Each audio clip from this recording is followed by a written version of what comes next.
Bonjour les amis, un Québécois aux Philippines. Je l'ai dit souvent et je le répéterai. Vous avez vu le titre de vidéo? J'ai vu plusieurs vidéos. Je vais vous parler de quelques-unes.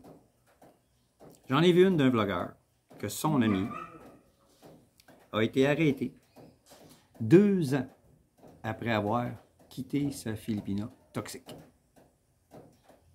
Le gars est allé vite. Rentré chez eux.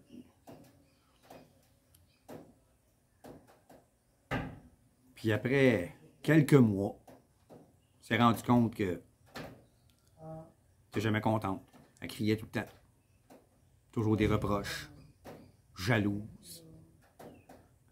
Il lui arrachait son téléphone dans les mains pour regarder s'il n'y avait pas des amis de filles qui ne connectaient pas avec des amis de filles. Etc. Il l'a quitté, puis 2 ans plus tard, a fait une plainte. Coups et blessures sur elle et son enfant. Il est arrêté. Ils l'ont mis en prison. Ils ne voulaient pas qu'il se sauve. Fait qu'il n'y avait pas de moyen de sortir de là. Il a été en prison 3 ans. Parce que la cause était toujours remise.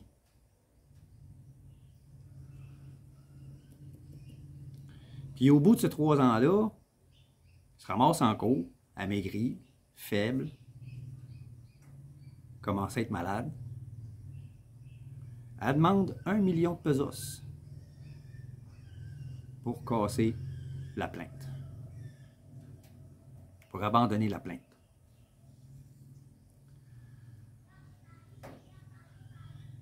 Au viol, il l'a pas. Ils vont le refoutre en prison, il va mourir là. Ou il va donner une partie du montant qui lui reste. Il va devoir s'en retourner parce qu'ils vont le déporter, c'est sûr. Il va être banni à vie. Tout ça à cause que il a été trop vite.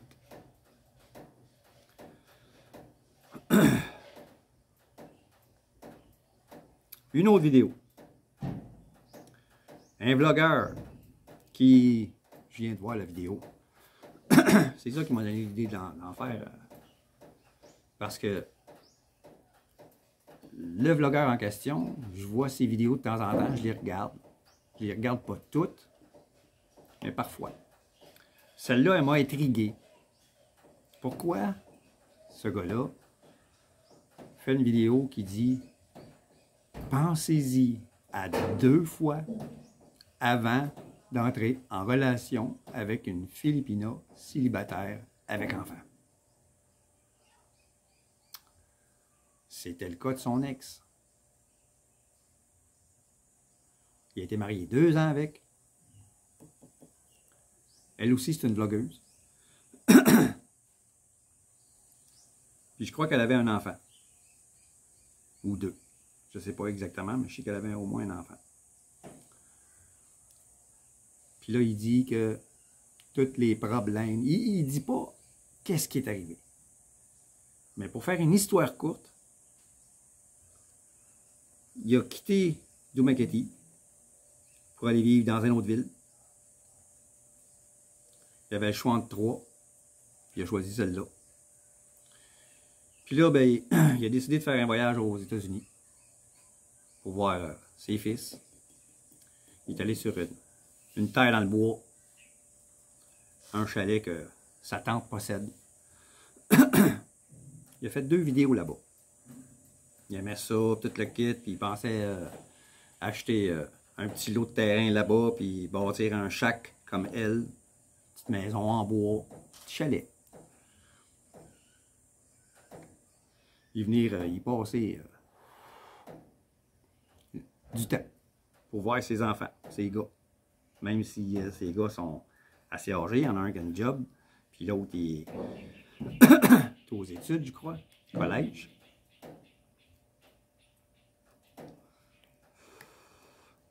Puis il disait qu'il allait rester là-bas, il ne savait pas exactement combien de temps, mais plusieurs mois. Ça y tentait. Tout d'un coup, la vidéo suivante, la deuxième vidéo qu'il a faite là-bas, ah, il retourne aux Philippines. Dans la même vidéo, paf, je suis revenu aux Philippines. Mais il ne dit pas pourquoi. Comment ça se fait que, après avoir dit qu'il resterait là-bas plusieurs mois, qu'il est de retour aux Philippines? Moi, ce que je crois, c'est que son ex lui fait des problèmes. Parce qu'il a dit que dans des vidéos précédentes qu'il allait aller aux États-Unis puis faire une demande de divorce là-bas. C'est plus facile, moins long, d'obtenir un divorce là-bas puis de le faire accepter ici, donner un montant d'argent. Puis... Qu'est-ce qui est arrivé pour qu'il revienne en urgence? La dernière vidéo que j'ai vue de lui dire que il allait partir dans une autre ville. Il venait d'arriver. Ça fait même pas un mois qu'il est là, 2 mois. Puis c'était la ville de son choix, qu'il y avait tout, le transport, puis ci, puis ça, puis des trottoirs, puis sécuritaire, puis il y avait tout pour les foreigners, même des boutiques de produits importés. Là, tout d'un coup, il part de là. Il n'a pas dit où est-ce qu'elle allait.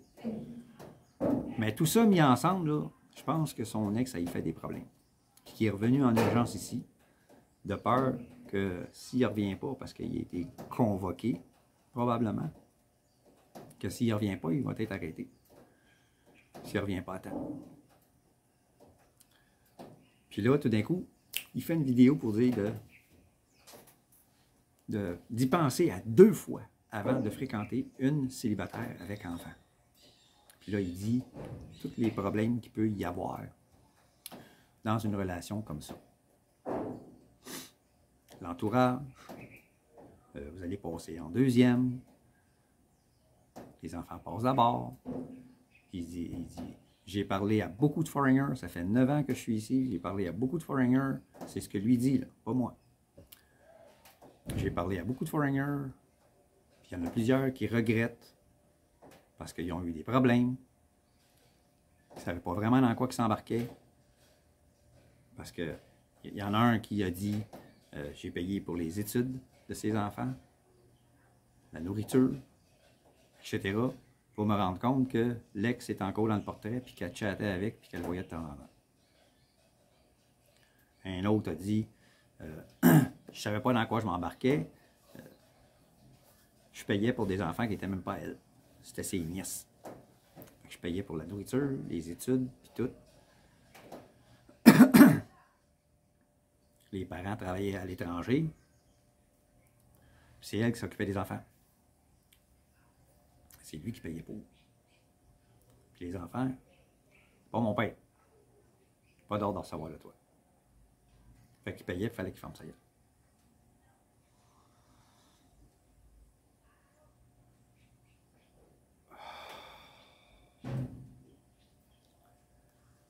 J'ai vu une autre vidéo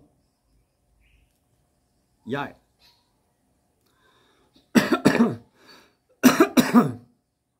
Ça, c'est arrivé il y a plusieurs années. C'est pas récemment. Il est tombé en amour avec une fille de Mindanao.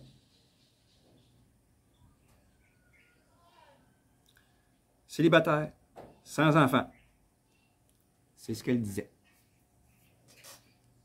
Il est arrivé ici, elle est allée vivre avec lui tout de suite. Il trouvait que ça coûtait cher un condo.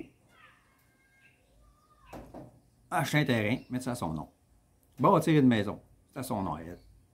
Il n'a pas encore vu sa famille, elle. Il n'a pas vu personne. Là. Lui, il est arrivé 6 mois après l'avoir rencontré en ligne. Il voulait venir seulement 3-4 ans plus tard, le temps d'avoir sa pension. Il a décidé que je l'aime trop. Elle est trop à mon goût, elle est trop spéciale. Elle est belle, elle est ci, elle est ça, elle est fine. 6 mois après, il a tout vendu. Il a gardé juste sa maison pour avoir un revenu, puisqu'il n'a pas encore sa pension. Il a loué sa maison, là-bas, aux États-Unis. Puis il est venu, avec de l'argent qu'il avait tout vendu ses affaires, sa voiture, son entreprise, puis ci, puis ça.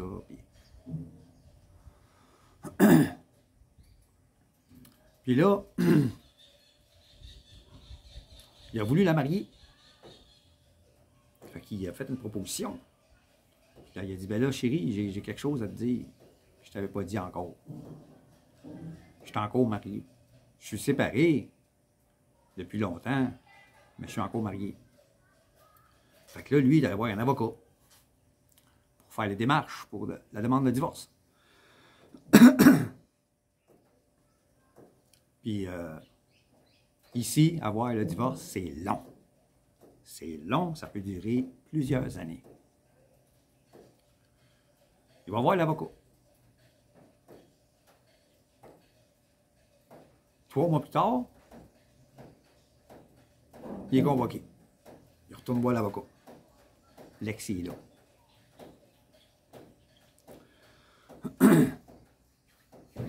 L'ex, il demande de l'argent. Je vais accepter le divorce si tu me donnes de l'argent.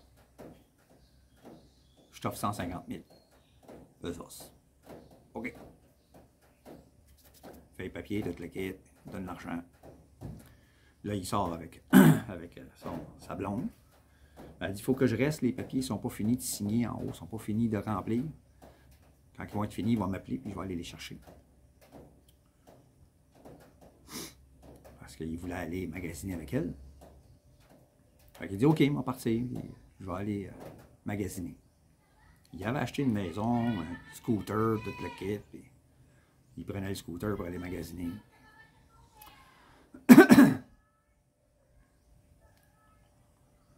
Il revient plus vite que prévu. Le magasin, pas ouvert. Il arrive, il voit son ex, mais sa blonde, avec son ex, s'enlaçant, en pleurs les deux, s'embrassant.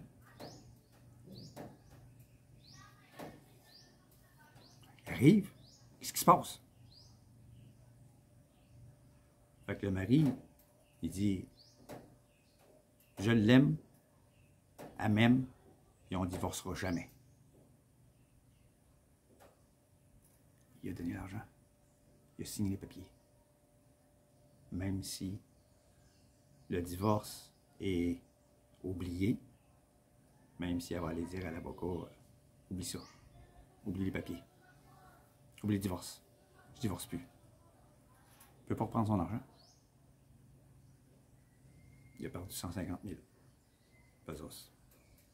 Il a perdu la maison. Il a perdu le terrain. Il a perdu le scooter. Il a perdu sa blonde. Le gars a tout vendu. Une chance qu'il reste sa maison. Il reste encore de l'argent. Fait que le gars, dans sa vidéo, il ne montre pas son visage. Il fait juste parler. Il dit, j'ai pas eu le choix que de retourner aux États-Unis, puis recommencer à travailler, pour mettre encore de l'argent de côté, pour éventuellement revenir. Il dit, ils ne sont pas toutes comme ça. Mais il dit, à l'avenir, je vais éviter Mindanao. On m'avait dit de ne pas venir dans Mindanao, je n'ai pas écouté. On m'avait dit de prendre mon temps, je n'ai pas écouté. C'est ma faute, je me suis fait avoir. J'en prends le blâme, je ne recommencerai pas. Il dit, je vais retourner aux Philippines.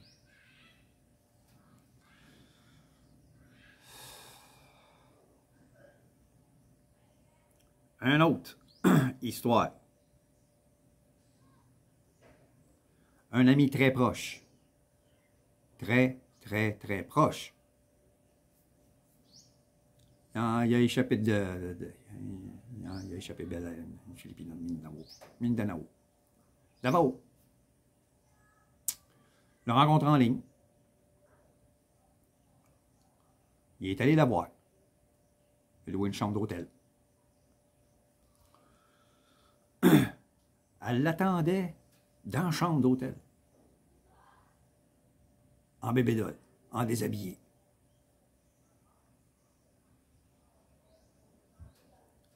Je trouvais ça bizarre. Ils ont eu du fun.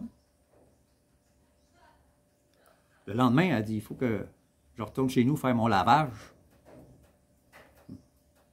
Et je vais laver tes choses en même temps. Ben, j'ai juste un t-shirt et un short, j'ai pas besoin. Ah, j'y tiens. Elle a apporté le t-shirt et le short. Elle a dit, je vais revenir demain.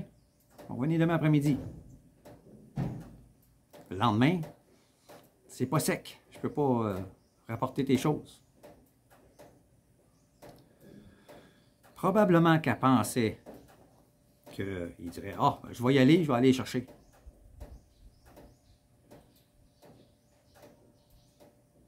Il n'a pas fait ça. Il a eu un doute. Puis il a décidé de la flusher. Sans y dire. Il a dit à la réception de l'hôtel, laissez-la pas monter, je veux pas la voir, dites-lui que je suis parti. Parce qu'il était là pour 3 jours. Selon sa cédule, il avait cédulé ça. Fait que, quand il a dit oublie-moi, oublie le short, oublie le t-shirt, j'en veux pas. Ben, elle s'est présentée. Puis elle a broyé pendant plusieurs heures en face de la porte. Je t'aime, etc. Le violon. Il n'a jamais flanché, il n'a pas ouvert la porte, il a fait comme s'il n'était pas là. Après un certain temps, il est parti. Lui, il pense que c'est l'hôtel qui lui aurait dit de partir. Il a continué son voyage. Il devait aller en quelque part d'autre. Quand il est revenu, il a commencé à faire enquête.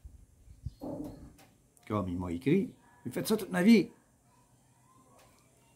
Travaillé pour les douanes. Dans des équipes spéciales. Il a travaillé au fisc, à l'impôt, pour les comptes spéciaux de ceux qui doivent beaucoup d'argent. Donc, il a enquêté, il a fait ça toute sa vie. Fait qu'il s'est mis à enquêter. Il est allé voir le compte de la fille pour se rendre compte que dans les informations qu'on ne voit pas a priori, c'était pas son nom. C'était un autre nom, divisé en 3, au lieu d'être un mot complet. C'était divisé en 3. Il a cherché ça sur une autre plateforme pour découvrir qu'elle avait au moins 2 enfants. Puis qu'un de ceux-là, son nom était Consonance musulmane. Il est allé voir sur le Facebook de ce garçon-là. C'est un crack de l'informatique. Puis son seul ami, lui aussi, a un nom en consonance musulman. Donc, moi, ce que je crois, c'est pas ce que lui m'a dit. Mais moi, ce que je crois, c'est qu'il a échappé de belle à un enlèvement. Pensant que lui, il s'offrirait pour aller chercher ses vêtements, il l'aurait enlevé. Puis j'étais à peu près sûr que son mari était marié. Était encore à la maison. Puis qu'il l'aurait enlevé pour demander une rançon. Plusieurs se font avoir comme ça. On n'entend pas parler de tous les gars qui se font enlever, mais il y en a plusieurs. Puis il y en a qui sont morts. Ils les enlèvent, ils reçoivent de l'argent des familles, ils tuent le gars quand même. Ils s'en débarrassent. Ils le garagent dans une rivière, dans un lac, ils s'en débarrassent.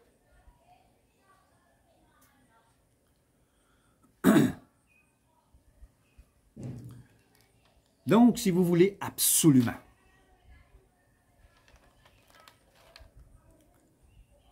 rencontrer une fille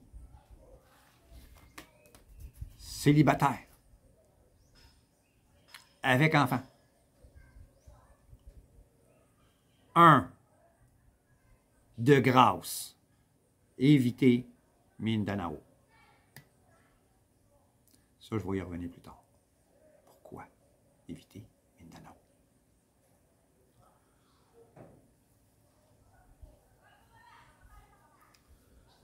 2. Prenez votre temps. Arrêtez de vous lancer tête baissée. Arrêtez de vous comporter comme une poule pas de tête.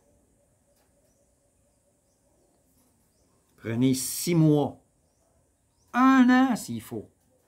Si vous voyez là, que dans le premier 6 mois, là, il y a des choses qui accrochent, des choses qui ne sont pas sûres, vous avez des doutes, continuez la fréquentation plus longtemps sans rester avec elle. Faites-la pas rentrer dans votre appartement. Faites-la pas rentrer dans votre condo après 2 semaines, après 1 semaine, après 1 mois. C'est trop tôt. Prenez le temps de la connaître. Regardez son environnement. Où est-ce qu'elle vit? Vous allez savoir. Tout. Si le père est encore dans le portrait, si elle est supposée venir vous voir, puis tout d'un coup, « Ah, je ne peux pas venir te voir pour telle raison. » Ça se produit souvent. L'ex est dans le con. L'ex est encore là. C'est parce que l'ex est encore là. Il y a quelque chose de prévu avec lui, puis elle vous laisse de côté. Puis elle vous prend quand ça fait son affaire. Pour ne pas vous là, pour ne pas vous perdre. Prenez votre temps. Arrêtez de vouloir absolument faire les choses rapidement. Voyez son environnement, sa situation familiale.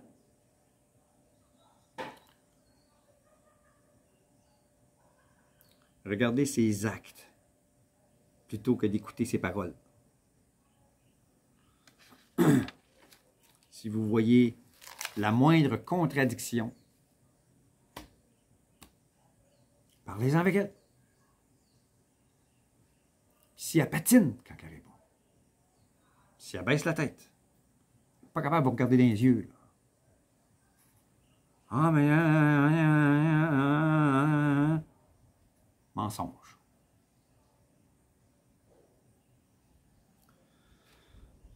Sont bonnes pour ça. Certaines Filipinas sont très bonnes pour ça. Certaines sont de très bonnes femmes. Ça va leur arriver de mentir. Pas parce qu'ils sont des menteuses pathologiques, mais c'est parce qu'ils ont peur d'être chicanés. C'est un trait de caractère aux Philippines. Elles ont peur d'avoir tort.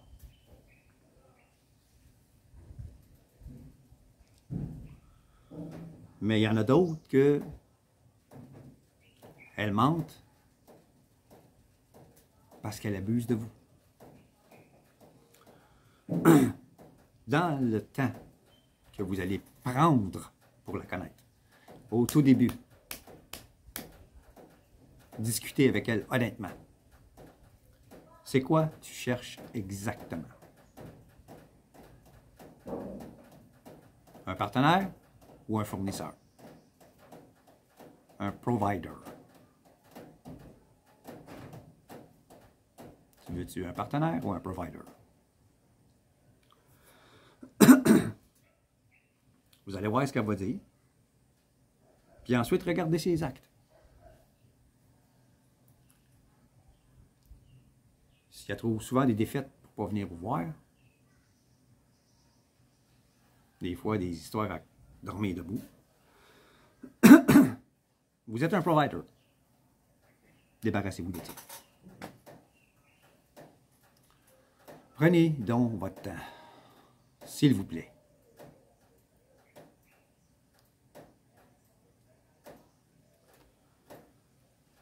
Pressez-vous pas dans les histoires de fiançailles et de mariage. Surtout si ça vient de elle.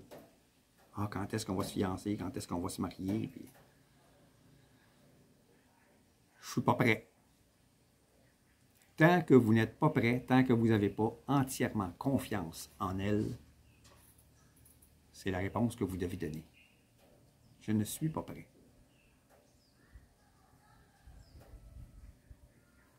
Chez nous, on prend notre temps.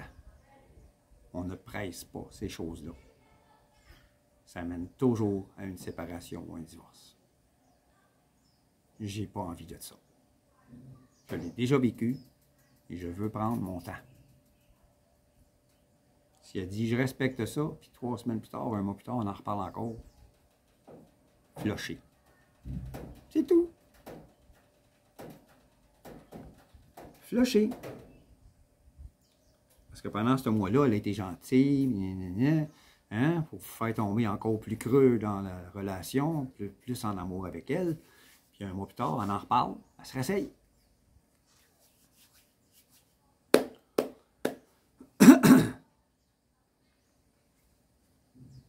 Des fois, l'ex est encore dans l'écart.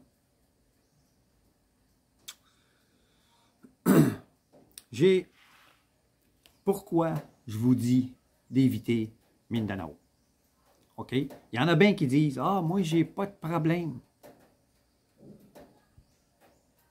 OK. Jusqu'à temps que tu en aies. Jusqu'à temps que tu deviennes une cible. Il y en a qui deviennent des cibles automatiques parce qu'ils sont ciblés avant de se rendre là, en ligne.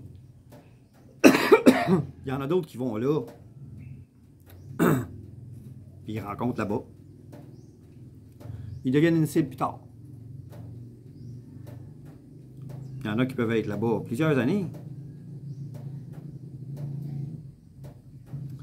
J'ai même quelqu'un qui m'a écrit pour me dire « Ça fait plusieurs années que je suis avec ma femme, puis elle est de là, de Mindanao, puis j'ai jamais eu de problème. » Ça arrivait moins souvent avant. Ça arrivait parfois. Comme celui que j'ai nommé, qu'il y a plusieurs années, ça lui est arrivé, puis c'était une fille de Mindanao. Mais aujourd'hui, c'est de plus en plus. On en entend parler de plus en plus. C'est pas seulement des fraudes, c'est des meurtres. On entend parler de meurtres. C'est probablement, c'est presque exclusivement là que ça arrive. Quelques-uns sont arrivés sur l'île de Luzon, dans les alentours de Manila. J'en ai entendu 2 depuis 2 ans dans cette région-là. Mindanao.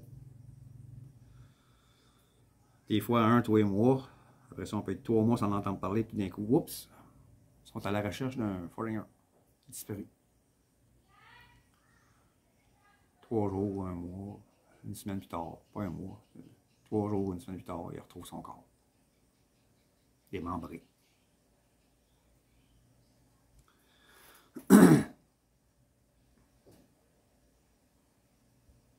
J'ai rien contre Mindanao, personnellement.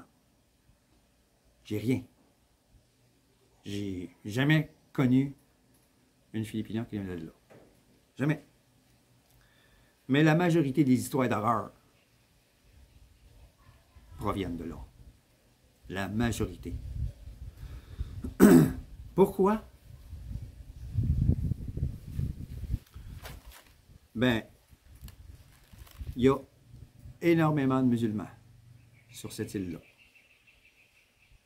Puis venez pas me dire « Ah, c'est juste dans cette section-là, c'est juste dans cette section-là. » Oui, il y en a beaucoup dans cette section-là puis cette section-là.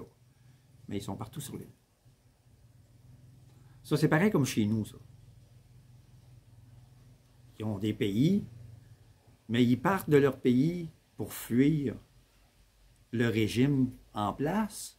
Mais une fois rendus dans notre pays, ils veulent changer nos lois. Ils ont envahi la France, l'Europe, ils ont envahi le Canada. Au Canada, ils se sont essayés 2 fois de faire passer la charia. 2 fois qu'ils se sont essayés.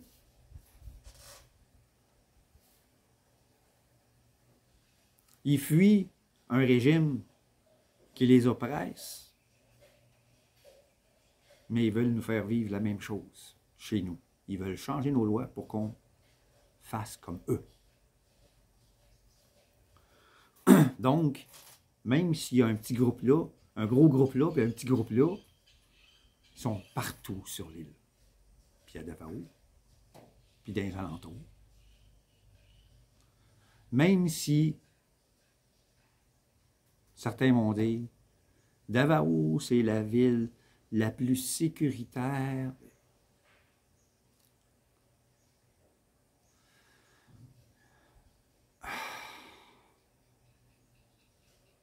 Les statistiques sont là. OK? Les histoires d'horreur sont là. J'en entends parler. Puis cherchez les statistiques des Philippines. Vous allez voir que la majorité des crimes envers les foreigners, c'est là que ça se passe. Parce que, comme je le disais, il y a beaucoup de musulmans sur l'île. Puis ils n'aiment pas les non-musulmans. Tout musulman radicalisé.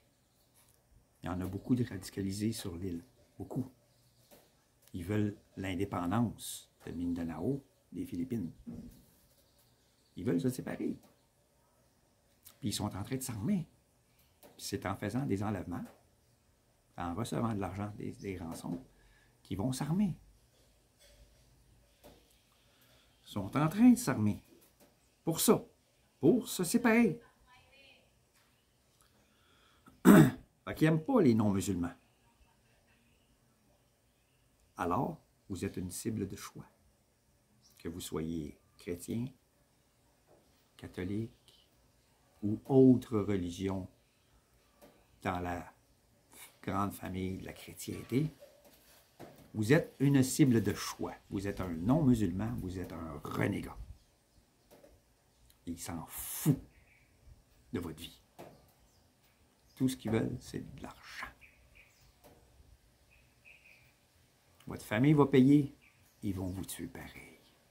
N'espérez pas de pitié. N'espérez pas un code d'honneur. Ils n'en ont pas.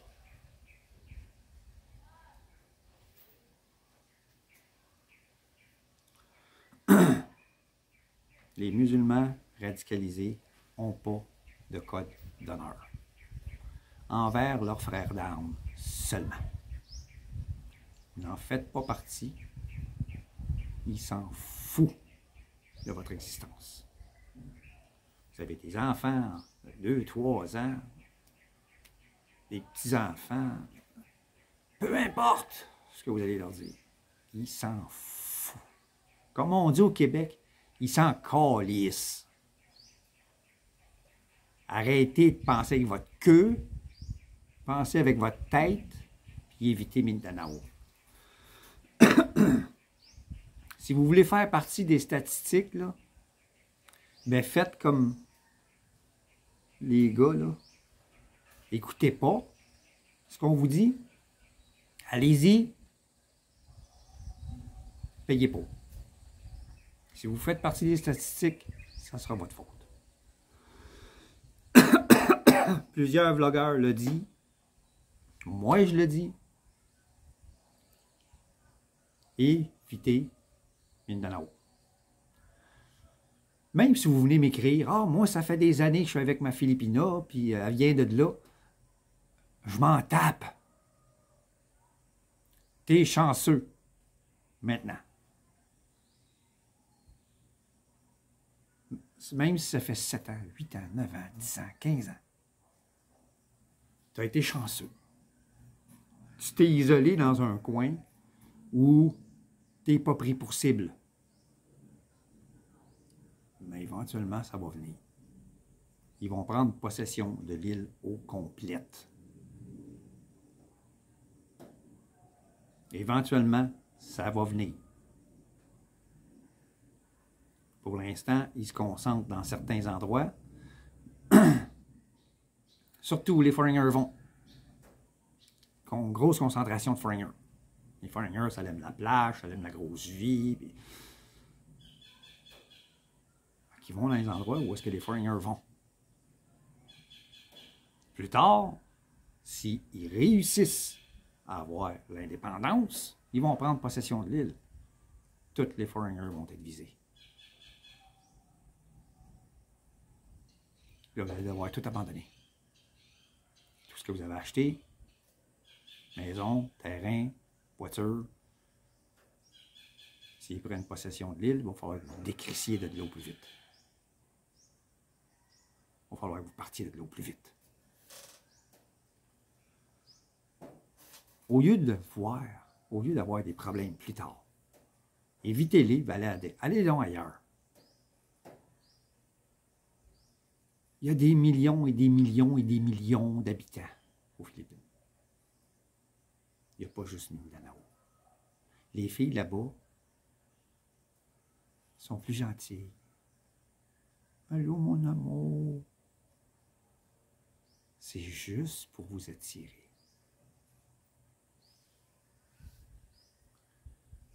Peut-être qu'il y a plusieurs années, c'était moins pire. Il y en avait pareil. Mais aujourd'hui, c'est de plus en plus. La plupart des sites de rencontres,